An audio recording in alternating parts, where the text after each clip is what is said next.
ሰላም ጤና ይስጥልን ክቡራትና ክቡራን ተመልካቾቻችን ከናሁ ቴሌቪዥን እንደወትሮ ሁሉ የክብሮት ሰላምታችንን እያቀረብን የተለያዩ የሀገር ቤትና የባህር ማዶ ስፖርታዊ መረጃዎችን ለዛሬ ዕለተ አርብ ታህሳስ 17 2018 ዓ.ም ወደ እናንተ እያደረስን ቆይታ የምናደርግበት የመረጃ ሰዓታችን ከአሁን ሰዓት ጀምሮ ወደ እናንተ ይደርሳል። የመረጃዎቹን አሰናድቶ ለእናንተ በማድረስ ገዛ ሄንዱላ የካሜራ ባለሙያችን ፍቃዱን ለትንሳኤ ከኛ ጋር ቆይታ ያደርጋል። አብራችኑ ነው። ወደ ቀዳሚው የሀገር ቤት ስፖርታዊ መረጃችን ስናልፍ የሲቢ ኢትዮጵያ ፕሪሚየር ሊግ የ2018 ዓ.ም የውድድር ዘመን ከትላንትና በስቲያ በአዳማ ሳይንስና ቴክኖሎጂ ዩኒቨርሲቲ ስቴዲየም እንደዚሁም በአዲስ አበባ ስቴዲየም በተለያዩ ጨዋታዎች ጅማሮውን አድርጓል። ትላንትም ቀጥለው የተደረጉ ጨዋታዎች አሉ። ዛሬም የመርሃ ግብሩ የመጨረሻ ጨዋታዎች የሚከናወኑ ነው የሚሆነው። በዚህም መሰረት ትላንትና ብርቱካናማዎቹን ከቡናማዎቹ ያገናኘው የኢትዮጵያ ቡናና የድሬዳዋ ከተማ ጨዋታ በድሬዳዋ ከተማ 2-1 አሸናፊነት ፍጻሜውን አግኝቷል። በዚህ እንቅስቃሴ ላይ ኢትዮጵያ ቡና ነበር አስቀድሞ አቡበከር አዳሙ 30ኛው ደቂቃ ላይ ባስቆጠረው ጎል የኢትዮጵያ ቡና 1-0 በሆነ ውጤት ጨዋታውን ከመጀመሪያው ግማሽ 45 በፊት እንደዚሁ መምራት ችሎ የነበረበትን እድል መፍጠር ችሎ የነበረው ነገር ግን በሁለተኛው ግማሽ 45 በተለይ በጨዋታው መጠናቀቂያ 20 ደቂቃዎች ሲቀሩ ሁለት ግቦችን ማስቆጠር የቻሉት ድሬዳዋ ከተማዎች 2-1 በሆነ ውጤት ከመመራት በመነሳት ጨዋታውን እንደዚሁ ማሸነፍ ችለዋል ማለት ነው። ጀሚል ያዕቆብ 77ኛው ደቂቃ ላይ ድሬዳዋ ከተማን ወደ አቻ ውጤት የመለሰች ግብ ከመረብ ሲያሳርፍ የቀድሞ ክለቡን ገጥሞ የነበረው መሐመድ ኑር ናስር 87ኛው ደቂቃ ላይ ወሳኙን የብርቱካናማዎቹን የአሸናፊነት ግብ እንደዚሁ ከመረብ ማሳረፍ ችሏል ማለት ነውና ትላንት እንግዲህ በዚህ ጨዋታ ላይ የአሰልጣኝ ይታገዙ እንዳለው ቡድን ድሬዳዋ ከተማ ከመመራት ተነስቶ ሙሉ 3 ነጥብ ያሳካበትን ውጤት ማስመዝገብ ችሏል። ኢትዮጵያ ቡና አሁንም ወደ አሸናፊነት መምጣት ተስኖታል። ባሳለፍነው ሳምንት በ10ኛው ሳምንት መርሃ ግብር ላይም እንደዚሁ ባቻ ውጤት ነበር ጨዋታውን ያጠናቀቀው። እንግዲህ ወቅታዊ አቋሙን በተመለከተ ጫና ውስጥ እንደሚገኝ አሰልጣኙ ግልጽ ነው። እንግዲህ የተለያዩ የክለቡ ደጋፊዎችን በተለያዩ የማህበራዊ ሚዲያ ገጾቻቸው ላይ እንደዚሁ አሰልጣኙን በተመለከተ አስተያየት እየሰጡ ነው የሚገኙት ማለት ነውና ወጣቱ አሰልጣኝ አብይ ካሳሁን የኢትዮጵያ ቡና የአሰልጣኝነት መንበር እንደሰፋው ግን እየተመለከትን ነው የምንገኘው። በቀጣይ እንግዲህ የሚሆነውን እንመለከታለን። ኢትዮጵያ ቡና ግን ጥሩ ጉዞ እያደረገ ነው ለማለት አይቻልም። አሁን ባለው የኢትዮጵያ ፕሪሚየር ሊግ እስከ 11ኛ ሳምንት ባለው መርሃ ግብር እንግዲህ ከወገብ በታች እየተመለከትነው ነው የምንገኘው። ወደ ሌሎች ጨዋታዎች ተከናውኗል። ሌላኛው የሸገሩ ክለብ እንደዚሁ ቅዱስ ጊዮርጊስ እግር ኳስ ክለብ ከኢትዮጵያ ንግድ ባንክ ጋር ያደረጉት የአዲስ አበባው ደርቢ ጨዋታ 2-1 አቻ በሆነ ውጤት ነው የተጠናቀቀው። በዚህ እንቅስቃሴ ላይ አስቀድመው ጎል ማስቆጠር የቻሉት ቅዱስ ጊዮርጊሶች በሀብታሙ ጉልላት አማካኝነት ነበረ። ይሄ ተጫዋች እንግዲህ በጣም ወጣት ተጫዋች ነው፣ ታለንትድ እንደሆነ በተደጋጋሚ እያሳየ ነው የሚገኘው። አሰልጣኝ ፋሲል ተካልኝ ይህንን ተጫዋች ፈልጎ በማግኘት ረገድ በጣም ጥሩ ሚና እየተጫወተ ነው የሚገኘው። ተደጋጋሚ እድሎችን እየሰጠው ተጫዋቹም ያለውን ብቃት እንግዲህ እያሳየ የፈረሰኞቹ የወደፊት ወጣት ተጫዋች መሆኑን እያስመለከተን ይገኛል። በተከታታይ ጨዋታዎች ላይ ጎል ማስቆጠር ችሏል። ባሳለፍነው ሳምንት እንደምናስታውሰው ከሲዳማ ቡና ጋራ ባቻ ውጤት እንዲያጠናቅቁ 90ኛው ደቂቃ ላይ ጎል አስቆጥሮ ፈረሰኞቹ እንደዚሁ ከሽንፈት የታደጋቸውን አጋጣሚ መፍጠር ችሎ ነበር። በትላንቱም ጨዋታ እንደዚሁ ፈረሰኞቹን ቀዳሚ ያደረገ ግብ 34ኛው ደቂቃ ላይ ጎል አስቆጥሮ ነበረ። 75ኛው ደቂቃ ላይ ደግሞ ኢትዮጵያ ንግድ ባንክ እንደዚሁ በናትናኤል ዳንኤል አማካኝነት ያስቆጠረው ጎል 1 አቻ በሆነ ውጤት ጨዋታውን እንዲያጠናቅቁ አድርጓል ማለት ነው። እነዚህ ሁለት ክለቦች እንግዲህ በኢትዮጵያ ፕሪሚየር ሊግ ታሪክ የዋንጫ ክብሮችን ማንሳት ከቻሉ ክለቦች መካከል አንደኛው ነው። የ2016 ዓመተ ምህረት የመጀመሪያውን በፕሪሚየር ሊጉ የዋንጫ ክብር ማሳካቱን እናስታውሳለን። በአሰልጣኝ በጸሎት ሉል ሰገድ እየተመራ 2016 ላይ ኢትዮጵያ ንግድ ባንክ፣ ከዛ ባለፈ ደግሞ ቅዱስ ጊዮርጊስ እንግዲህ ደግሞ ደጋግሞ የፕሪሚየር ሊጉን የዋንጫ ክብር ካሳኩ ክለቦች መካከል አንደኛው ነው። ሁለቱም ቡድኖች የተገናኙበት ጨዋታ ባጭሩ ባቻ ውጤት ተጠናቋል ማለት ነው። እንግዲህ ትላንት ከነበሩ ጨዋታዎች መካከል ሐዋሳ ከተማም እንደዚሁ ሸገር ሲቲን 2-1 በሆነ ውጤት ማሸነፍ ችሏል። አንጋፋው የፊት መስመር አጥቂ ጌታነህ ከበደን የመሳሰሉ ተጫዋቾች ጎል ባስቆጠሩበት ሂደት ሐዋሳ ከተማ 17ኛ እንደዚሁ 20ኛ ነጥቡን ያሳካበትን ውጤት ነው ማስመዝገብ የቻለው ማለት ነው። ኢትዮ ኤሌክትሪክም በትላንትናው ዕለት ድል ቀንቶታል። ሌሎች ጨዋታዎችን እንመልከት። ዛሬ የሚደረጉ ናቸው። በአዲስ አበባ አንድ ጨዋታ ይደረጋል። አዲስ አበባ ስቴዲየም ላይ አዳማ ከተማ ከመቻል የሚያደርጉት ጨዋታ ቀን 9 ሰዓት ላይ ነው የሚከናወነው። አዳማ ከተማ በዘንድሮ ዓመት በጣም ጥሩ ጉዞ እያደረጉ ከሚገኙ ክለቦች መካከል አንደኛው ነው። መቻልም በተመሳሳይ ለሻምፒዮናነት ከሚጠበቁ ወይም በሻምፒዮናነቱ ትራክ ላይ እየተፎካከሩ ካሉ ክለቦች መካከል አንደኛው ነውና እነዚህ ሁለት ቡድኖች የሚያደርጉት ጨዋታ ቀን 9 ሰዓት ላይ በአዲስ አበባ ስቴዲየም ይደረጋል። እንደዚሁ በአዳማ ሳይንስና ቴክኖሎጂ ዩኒቨርሲቲ ስቴዲየም የመርሃ ግብሩ ማሳረጊያ ጨዋታ ቀን 10 ሰዓት ሲል ጅማሮውን ያደርጋል። የሊጉ መሪ ክለብ ሲዳማ ቡና ከኢትዮጵያ መድን ጋር የሚያደርጉት ጨዋታ ትልቅ ትኩረትን ስቧል። ሲዳማ ቡና የዘንድሮ ዓመትን የሊጉን የደረጃ ሰንጠረዥ በቀዳሚነት በ21 ነጥቦች እኩል ከፋሲል ከተማ ጋር ይዞ በመምራት ላይ ነው የሚገኙት የደረጃ ሰንጠረዡን።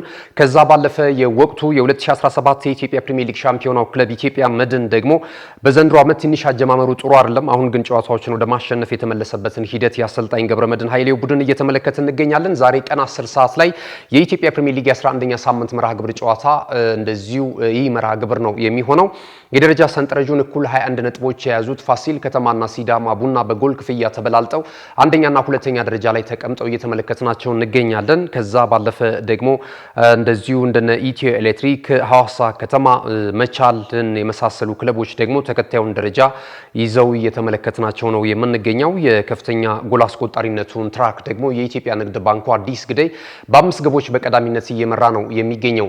ክቡራትና ክቡራን ተመልካቾቻችን የሀገር ቤት ስፖርታዊ መረጃዎቻችን ይህንን ይመስላሉ። ስንመለስ በቀጥታ ወደ ባህር ማዶ ስፖርታዊ ጉዳዮቻችን የምናቀና ነው የሚሆነው። አሁንም ናሁ ቴሌቪዥን ምርጫችሁ አድርጋችሁ ናሁ ስፖርትን እየተከታተላችሁ ስላላችሁ እጅግ በጣም እናመሰግናለን። መልእክቶች ይኖሩናል፣ እነሱን ተከታትለን እንመለሳለን። በድጋሚ አብራችሁ ነው። ካሽጎ በየትኛውም ዓለም ሆነው በማንኛውም ሰዓት ለወገኑ የሚደርሱበት ፈጣን የገንዘብ መላኪያ ተከፈተሎ። ማስተርና ቪዛ ካርዶን በመጠቀም ከ5 እስከ 20 ዶላር የሚልኩበት አዲስ የገንዘብ መላኪያ መንገድ። ካሽጎን ለየት የሚያደርገው የትኛውም የገንዘብ ዝውውር በፍጥነት አገልግሎት ከመስጠቱም ባሻገር ለማንኛውም አገልግሎት ምንም አይነት ክፍያ አለመጠየቁ ነው። በሀገራችን ታሪክ ገንዘብን ከውጪ ወደ ሀገር ቤት በማስተላለፍ በመተግበሪያ መልክ አገልግሎት መስጠት የጀመረው የመጀመሪያው ሀገር በቀል የገንዘብ መላኪያ ዘዴ ካሽጎ ከ4500 በላይ ባሉ የባንክ ቅርንጫፎች አገልግሎት እየሰጠ ይገኛል። ገንዘቦን በሰኮንዶች ልዩነት ውስጥ ይፈልጉ በአካውንቶ ወይንም በእጆ ቆጥረው የሚወስዱበት ልዩ ዘዴ። በቅርቡ ሁሉንም ኢትዮጵያዊ ባለቤት ለማድረግ ጉዞ የጀመረው ካሽጎ ዛሬውኑ መተግበሪያውን በስልኮ ላይ በመጫን የአገልግሎቱ ተጠቃሚ ሆኑ። ፍጥነት መለያችን፣ ኢትዮጵያን መክፈቻችን፣ ካሽጎ ነው መላኪያችን። ካሽጎ የአዲሱ ትውልድ ብራንድ። እነሆ የምስራች! የ10 አየር መንገድ የበረራ ትኬት ለውድ ደንበኞቹ በተቀላጠፈና አስተማማኝ በሆነ መንገድ እያቀረበ ያለው። በዚህም በደንበኞቹ የተመሰገነው ጉዞጎ አሁን ደግሞ ተደራሽነቱን በማስፋት ተጨማሪ ባንኮችን በማካተት ለውድ ደንበኞቹ የበለጠ አስተማማኝ ለመሆን ችሏል።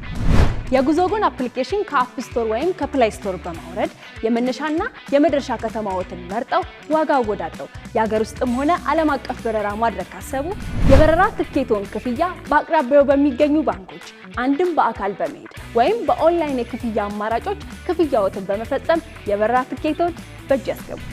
ከዚህም በተጨማሪ እንደ ሁል ጊዜው ወደ ጉዞጎ የጥሪ ማዕከላችን 7473 በመደወል ከሙሉ የበረራ መረጃ ጋር የ24 ሰዓት የትኬት አገልግሎት ማግኘት እንደሚችሉ ስናበስሮ በታላቅ ደስታ ነው። ለበረራዎ ጉዞጎ።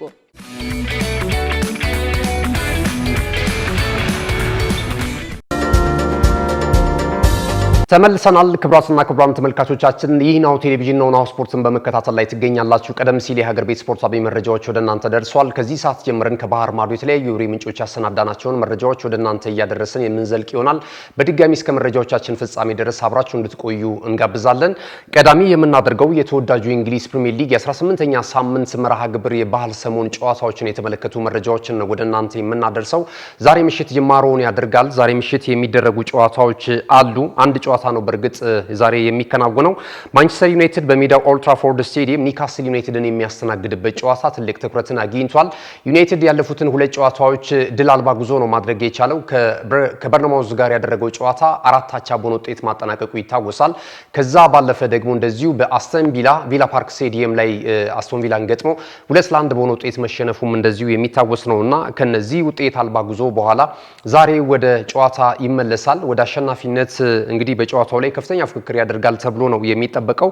በባህል ሰሞን ጨዋታ ያደረጋቸውን እንቅስቃሴዎች ሁሉ በማሸነፍ እንግዲህ ካሉ የፕሪሚየር ሊጉ ተሳታፊ ክለቦች መካከል ማንቸስተር ዩናይትድን የሚስተካከል የለምና በ21 አጋጣሚዎች ጨዋታዎችን ማሸነፉን ያገኘነው መረጃ ያመለክታል ማለት ነው። ኒውካስል ዩናይትድ ደግሞ እምብዛም በዚህ በባህል ሰሞን ጨዋታዎችን የማሸነፍ ባህል እንደሌለው ቁጥራዊ መረጃዎች ያሳያሉ። ኒውካስል ዩናይትድ በዘንድሮ ዓመት እንግዲህ ወጣ ገባ እያለ እየተመለከትነው ነው የምንገኘው። አሁን ላይ ኒውካስል ዩናይትድ 23 ነጥቦችን ይዞ 11ኛ ደረጃ ላይ ነው የተቀመጠው ማለት ነውና ወደ አሸናፊነት ለመምጣት ፉክክር ያደርጋል ተብሎ ይጠበቃል። ባለፉት 5 ጨዋታዎች በአራቱ ማሸነፍ አልቻለም። ባሳለፍነው ሳምንት ደግሞ ከቼልሲ ጋር 2-2 በሆነ ውጤት በሴንት ጄምስ ፓርክ ስቴዲየም ሲመራ ቆይቶ እንግዲህ ፔድሮ ኔቶና እንደዚሁም ደግሞ ሬስ ጄምስ ባስቆጠሯቸው ጎሎች 2-2 በሆነ ውጤት ጨዋታውን ማጠናቀቁ የሚታወስ ነውና የኤዲያው ቡድን ወደ አሸናፊነት ለመምጣት በዛሬው እንቅስቃሴ ላይ ከሜዳው ውጪ በኦልድ ትራፎርድ ስቴዲየም የሚያደርጉት ጨዋታ ይጠበቃል ማለት ነው። በዛሬው እንቅስቃሴ ላይ እንግዲህ የቡድን ዜናዎችን ስንመለከት በማንቸስተር ዩናይትድ በኩል ማቲያስ ዴሊት እና ሃሪ ማጓየር አሁንም ጉዳት ላይ እንዳሉ ይታወቃል። ከዛ ባለፈ ደግሞ የአማካኝ ስፍራ ተጫዋቾቹ ብሩኖ ፈርናንዴዝ እና ኮቢ ማይኖም ጉዳት አጋጥሟቸዋል። ከዛ ባለፈ ደግሞ ወደ አፍሪካ ዋንጫ 3 ተጫዋቾችን የቡድኑ ወሳኝ ተጫዋቾችን ነው የሸኙት። ብሪያን ሙቤቡ እንደዚሁም ናዝራዊና ሐማድ ዲያሎን የመሳሰሉ ተጫዋቾች ወደ አፍሪካ ዋንጫው አምርተዋልና ዛሬ እንግዲህ ጉዳትም እንደዚሁ ወደ አፍሪካ ዋንጫው የውድድር መድረክ ያቀኑ የቀይ ሰይጣናቱ ተጫዋቾች ያለመኖራቸውን ተከትሎ በኒውካስል ዩናይትድ ከባድ ፉክክር ሊገጥመው እንደሚችል ነው እየተነገረ የሚገኘው ማለት ነው። በዛሬው እንቅስቃሴ እነማን ሊተኩ ይችላሉ? ነገር ግን ደግሞ በአስተን ቪላው ጨዋታ በቅጣት ምክንያት ያልነበረው ካስሜሮ ዛሬ ወደ ጨዋታ ይመለሳል ተብሏል። ይሄ ለአሰልጣኝ ሮበን አሞሪም የበለጠ የአማካኝ ስፍራ ላይ አማራጭ ሊሆናቸው ይችላል እየተባለ ነው እየተነገረ የሚገኘው። እንደዚሁ ከማኑኤል ኡጋርቴ ጋር ተጫዋቹን ሊያጣምሩት የሚችሉበት እድል እንዳለ እየተገለጸ ነው የሚገኘው ማለት ነው። ማንቸስተር ዩናይትድ ከአስተን ቪላ ጋር በነበረው ጨዋታ ጥሩ እንቅስቃሴ ማድረግ ችሏል። ወደ አቻ ውጤት መምጣትም የቻለበትን አጋጣሚ ማስታወስ እንችላለን። ነገር ግን ደግሞ ያው 2-1 በሆነ ውጤት ተሸንፏል። ዛሬስ ምሽት 5 ሰዓት በሚጀምረው የኦልድ ትራፎርዱ ፍልሚያ የአሰልጣኝ ሮበን አሞሪም ቡድን ከአሰልጣኝ ኤዲያው ጋር የሚያደርጉት የባህል ሰሞን ጨዋታ ምን ሊመስል ይችላል የሚለው ነገር ይጠበቃል ማለት ነው። ወደ ሌሎች ነገ የሚደረጉትን ጨዋታዎች እንመልከት። ነገ ቀን 9 ሰዓት ከ30 ላይ የሊጉ መርሃ ግብር እንደዚሁ ቀጥሎ ሲከናወን በግራውንድ ሲቲ የሚደረገው ጨዋታ ይጠበቃል። ኖቲንግሃም ፎረስት ከሁለተኛ ደረጃ ላይ ከሚገኘው ከማንቸስተር ሲቲ ጋር የሚያደርጉት ጨዋታ ትልቅ ትኩረትን ስቧል። ይህ እንግዲህ የባህል ሰሞን ላይ በባህል ድባብ ላይ ሆነው ነው እነዚህን ጨዋታዎች ተመልካቾች ለመመልከት ወደ ስቴዲየም የሚያቀኑት ማለት ነው እና ማንቸስተር ሲቲ የሁለተኛ ደረጃን ይዞ ነው ያጠናቀቀው። የአዲሱን ዓመት ደግሞ በምን አይነት ሁኔታ ይቀበላል የሚለው ነገር የሚጠበቅ ነው የሚሆነው። በዚህ እንቅስቃሴ ላይ ዌስትሃም ዩናይትድ ከፉልሃም፣ ብሬንትፎርድ ሲቲ ከበርንማውዝ፣ ሊቨርፑል ከወልቨርሃምፕተን ወንድረስ እንደዚሁም አርሰናል ከብራይተን፣ በርንሌ ከኤቨርተን የሚያደርጉት ጨዋታ እነዚህ በኩል ተመሳሳይ ጊዜ አመሻሽ 12 ሰዓት ላይ በነገው ዕለት ጅማሯቸውን የሚያደርጉ ጨዋታዎች ናቸው።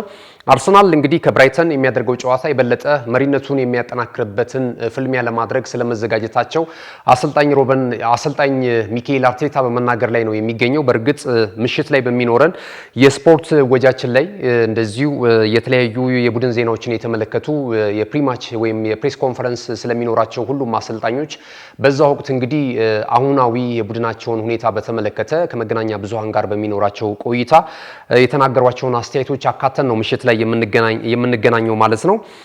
አርሰናል እንግዲህ ተከታታይ ድሉን ለማስመዝገብ ያለፉትን ጊዜያቶች እየተቸገረ በኤቨርተንና በወልቨርሃምፕተን ወንድረስ ነገር ግን ደግሞ ጨዋታውን አሸንፎ ወጥቶ መሪነቱን ያጠናከረበትን ውጤት ነው ማስመዝገብ የቻለውና አሁንስ ብራይተን በፈታኝነቱ ይታወቃል።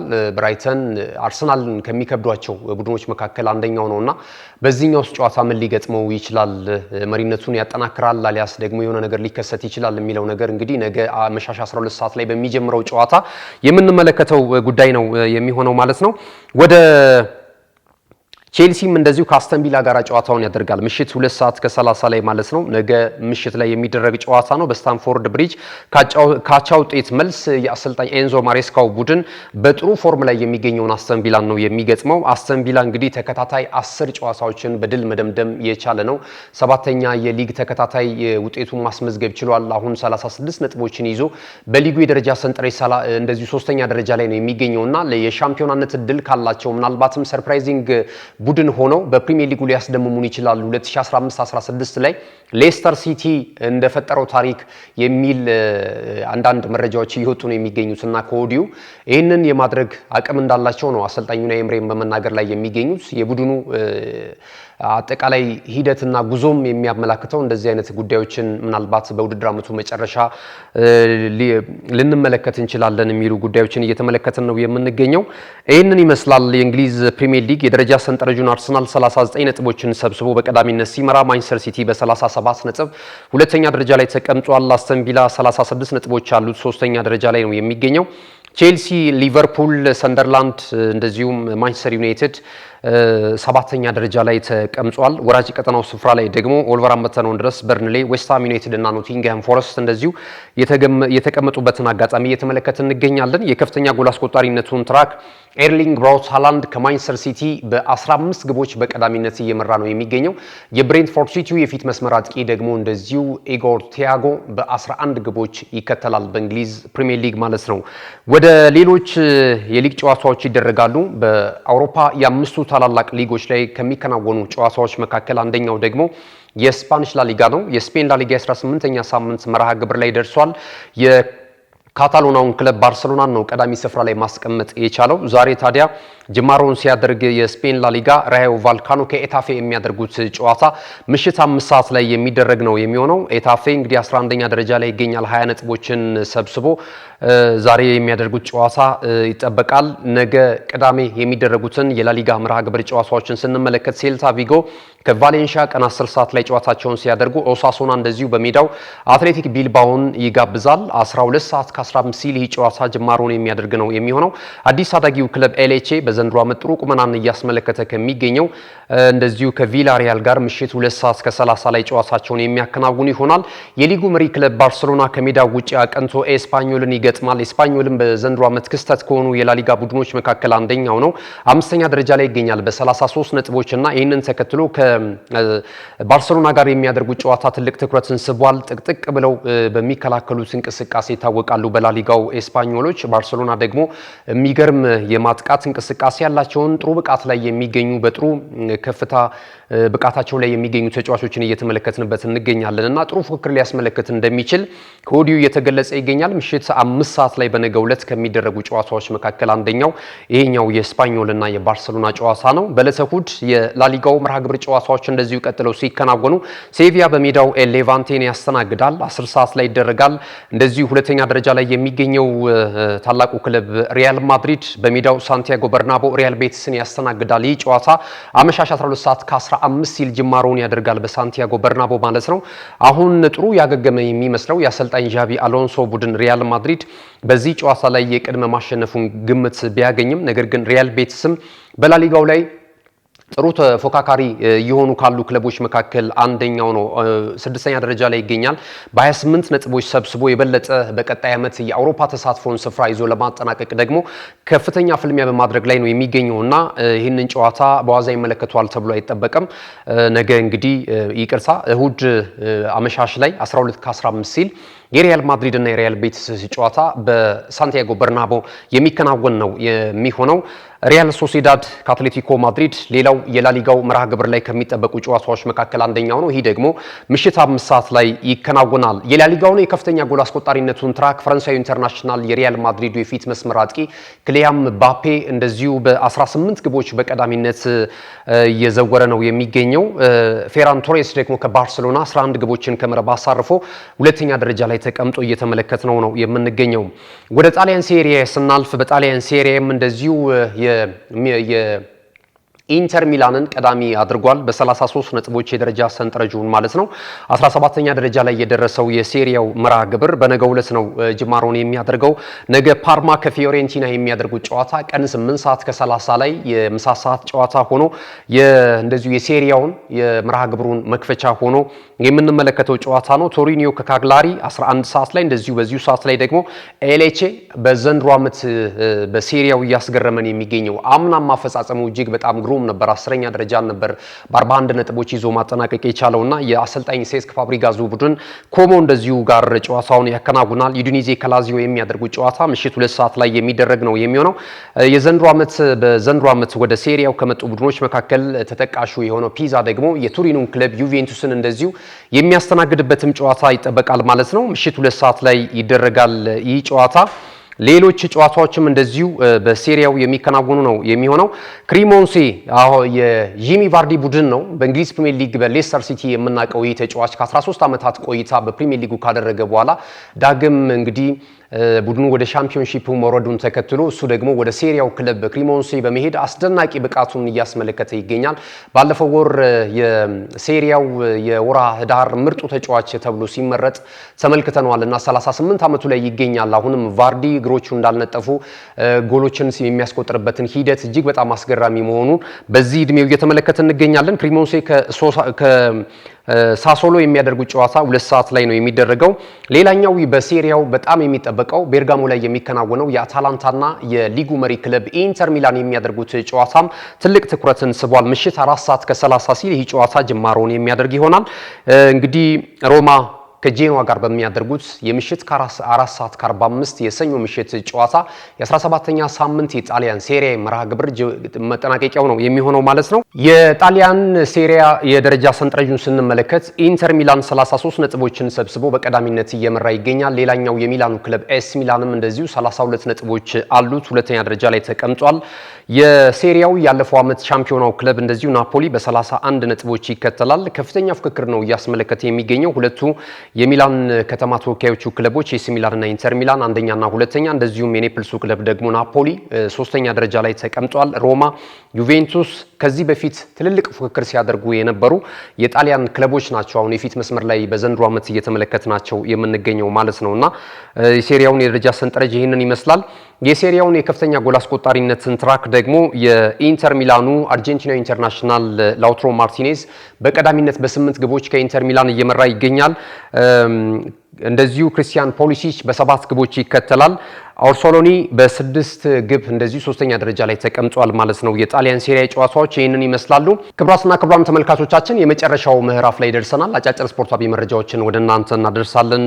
በተከታይነት የቼልሲን የዝውውር መረጃ እናስቀድም። ቼልሲ ቪቶር ሮኬ የተባለውን የ20 ዓመት የፊት መስመር ተጫዋችን ከብራዚሉ ክለብ ፓልሜራስ እንደዚሁ ለማስፈረም ድርድር ስለመጀመሩ እየተገለጸ ነው የሚገኘው። እንግዲህ የቼልሲ ሰዎች ይህንን ወጣት ተጫዋች ለማምጣት ከፍተኛ ፍላጎት አላቸው ተብሏል። ተጫዋቹ እንግዲህ 20 ዓመቱ ላይ ነው የሚገኘው። በፓልሜራስ ቤት የሚያደርገው እንቅስቃሴ እጅግ በጣም ግሩም ነው። በ34 ጨዋታዎች 19 ግቦች ላይ ግብ ተሳትፎ አለው። 16 ግቦችን ከመረብ አሳርፏል። 3 ለጎል የሆኑ ኳሶችን ደግሞ እንደዚሁ በ2025 አመቻችሎ ማቀበል የቻለበትን አጋጣሚ ተመልክተናልና ይህንን ባለተሰጥኦ ወጣት ተጫዋች አሰልጣኝ ኤንዞ ማሬስካ ወደ ቡድናቸው እንዲመጣላቸው ፍላጎት እንዳላቸው እየተገለጸ ነው የሚገኘው ማለት ነውና ቼልሲ ከዚህ ወጣት ተጫዋች ቪቶር ሮኬን ጋር ያለው እንደዚሁ ግንኙነት በሰፊው የተለያዩ የመገናኛ ብዙሃን እየዘገቡለት ነው የሚገኘው።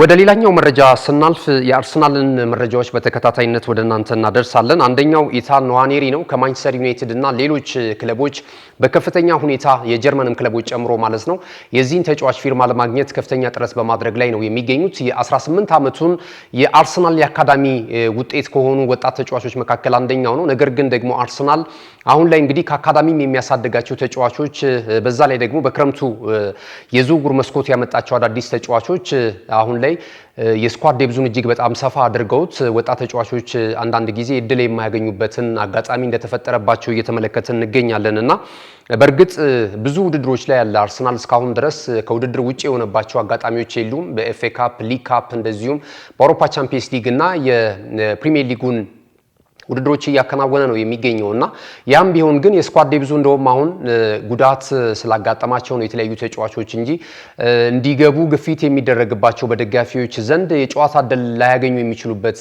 አጋጣሚዎች አሉ እና አንዳንድ አዳዲስ ተጫዋቾችም ወደዚህ የቡድን ስብስብ ሲመጡ ቡድኑ ሰፋ ያለ የስኳድ ዴብዝ እየገነባ እንደሆነ አዳዲስ ወጣት ተጫዋቾችን ከአካዳሚው እንደዚሁ እያበቃ እንደሚገኝ እያወቁም ጭምር ነው አርሰናል ትልቅ ክለብ ነው በማለት እንግዲህ እየመረጡት በዘንድሮ ዓመት እየመጡ ቡድኑን እየተቀላቀሉ የሚገኙት ማለት ነውና ኤታን ንዋኔሪ በአርሰናል ደጋፊዎችም በጣም የሚወደድ ነው። በአንዳንድ አጋጣሚዎች አርሰናል በተለይ ያለፉትን አመታቶች አርቴታ ጉዳት ላይ የነበሩ ተጫዋቾች እንግዲህ ብዙ መስዋዕትነትን ሲያስከፍሉት በእነዚህ መሰል ተጫዋቾች ነበረ ቦታውን ሲያሸፍን የነበረውና አሁን ደግሞ በጣም አደገኛ ተጫዋቾች ይህንን ቦታ ተቆጣጥረውት ነው የሚገኘውና በቋሚ አሰላለፍ ውስጥ የመግባት ነገር ብቻ ሳይሆን ከተጠባባቂ ወንበር ላይም ተነስቶ ጨዋታ የማድረግ ህልም እየሆነበት ይገኛል። ይህ የባለ ተሰጥኦ ተጫዋች እንዳይባክን የአርሰናል ደጋፊዎች በአንዳንድ አጋጣሚዎች እድል እንዲሰጡት ግፊት እያደረጉ ነው የሚገኙት አሰልጣኝ ሚካኤል አርቴታ ላይ። ዞሮ የመጨረሻውን ውሳኔ የሚሰጠው አሰልጣኙ በመሆኑ እንግዲህ ይህንን ጉዳይ እንግዲህ እየተመለከተው እንዳለ እየተገለጸ ነው የሚገኘው። ይህንን አጋጣሚ ለመጠቀም እንግዲህ የተለያዩ ክለቦች በውሰቱል ይህንን ተጫዋች ለማስፈረም ፍላጎት አላቸው። በመሰረቱ እንደምናውቀው በርከት ያሉ አመታቶች በአርሰናል ቤት የሚያቆየውን የውል ኮንትራት በቅርቡ ነው የተፈራረመው ይሄ ተጫዋች ማለት ነውና ከዚህ ጋር ተያይዞ በሽያጭ ይህንን ተጫዋች አሳልፎ ይሰጠዋል ተብሎ አይገመትም። ተጫዋቹን በጣም ታለንትድ ስለሆነ ወደፊት ምናልባት የአርሰናል እቅድ ሊሆን ይችላል ያሰልጣኙን ጭምር እየተባለ ነው እየተነገረ የሚገኘው። ማንቸስተር ዩናይትድ ተጫዋቹን ለማስፈረም ፍላጎት አለው። ከዛ ባለፈ ኒውካስል ዩናይትድም እንደዚሁ በውሰቱል ተጫዋቹን ማግኘት ቢችሉ እንደማይጠሉ ነው አሰልጣኝ ኤዲያው እንግዲህ ውስጡን የኒውካስል ዩናይትድ ሰዎች ይህንን ተጫዋች እንዲያመጡላቸው እየፈለጉ የሚገኙት የሚሉ መረጃዎች እየወጡ ይገኛሉ። እንደዚሁም የጀርመን ክለቦችም አሁን እንቅስቃሴ እያደረጉ ነው የሚገኙትና ቀጣይ የኤታን ንዋኔሪ መዳረሻ የት ሊሆን ይችላል በውሰቱል መሆኑ ግን እውን ነው እየተባለ ነው የሚገኘው ማለት ነውና ይህንን ተመልክተናል። ሌላኛው መረጃችን የሚሆነው የዊሊያም ሳሊባን ጉዳይ እናነሳለን። ዊሊያም ሳሊባ በዘንድሮ ዓመት አርሰናል የሊጉን የአውሮፓ ቻምፒየንስ ሊግ የውድድር መድረክን ጨምሮ ሌሎችንም የዋንጫ ክብሮችን በአጠቃላይ እየተወዳደረ ባለበት የውድድር ሁሉ የዋንጫ ክብሮችን የማሳካት አቅም እንዳለው ገልጿል ማለት ነው። ይህ የ24 ዓመት የተከላካይ ስፍራ ተጫዋች እንግዲህ ያለፉትን ዓመታቶች የአርሰናልን የመከላከል ዲፓርትመንት እንዴት ጠንካራ አድርጎት በተለይ ከገብርኤል ማጋሌዥ ጋራ ያላቸው ጥምረት እንግዲህ በእግር ኳሱ ሊቃን አነጋጋሪ ሆኖ እጅግ በጣም ውዳሴ ሲቸራቸው የነበሩ ተጫዋቾች እንደሆኑ ይታወሳልና አሁን ላይ እንግዲህ በርከት ያሉ የዋንጫ ክብሮችን በዘንድሮ ዓመት ማሳካት እንደሚችሉ እየገለጸ ይገኛል። በቡድን ውስጥ ያለው መንፈስ እጅግ በጣም አስገራሚ ነው። ሁሉም ተጫዋች ወደ ዋንጫ ክብር ለማምራትና ደጋፊውን ለማስደሰት የራሱን ጥረት እያደረገ ነው የሚገኘው።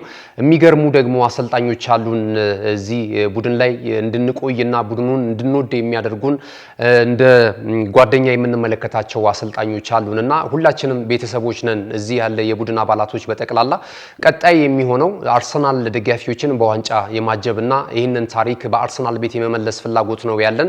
ጊዜውም ደግሞ አሁን ነው በዘንድሮ ዓመት እናሳካዋለን የሚል አስተያየት ሰጥቷልና ይሄ ለአርሰናል ደጋፊዎች ትልቅ ሙቀት የሚሰጥ ነው ማለት ይቻላልና አርሰናል ደግሞ በዘንድሮ ዓመት ያው በሚወዳደረባቸው ወይም ደግሞ እየተወዳደረባቸው ባሉ የውድድር አይነቶች ሁሉ ቀዳሚ ሆኖ ነው እየተመለከት ነው የምንገኘው።